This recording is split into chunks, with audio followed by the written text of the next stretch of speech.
Hei! Tällä kertaa A1-automaailman esittelyvuorossa on aivan älyttömän hieno Audi. A7-sarjan plug-in hybridi, ulko S-line ja sisä S-line, Sport Business, hyvät varusteet, tyylikäs ulkonäkö, 14,1 kWh akku, hyvän rangein myös sähköllä ajettaessa. Mielettömän hienot vanteet, punaiset jarrusatulat, tummennetut takalasit, 2 renkaat löytyy vanteineen. On LED-valoa myös takana, nelivetoinen tietenkin niin kuin Audin kuuluu olla, erittäin siistissä kunnossa, huippuhieno tuote. Autolla on ajettu 78 000 kilometriä.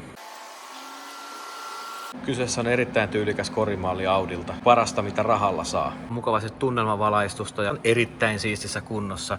S-linea, urheiluistuinta, erittäin siistissä kunnossa. Isot näytöt keskikonsolissa, digimittaristo, adaptiivinen vakionopeuden säädin. Auto näyttää myös täältä erittäin siistikuntoiselle. 4-alueen ilmastoinnin säädöt. Auton muotoilu, niin ulkoa kuin täältä sisältäkin, ei jätä ketään kylmäksi. On erittäin hyvän näköistä ja laadukasta työtä. Audi tehnyt tämän mallin kohdalla. Todella siistit ehjät istuimet. Koelauta erittäin tyylikästä. Vielä yhteenveto tässä tyylikkäästä S-Line Audista. A7 malli, 2020 vuosimallinen, ajettu 78 000, hinta 39 990. Tule, ihastu ja osta.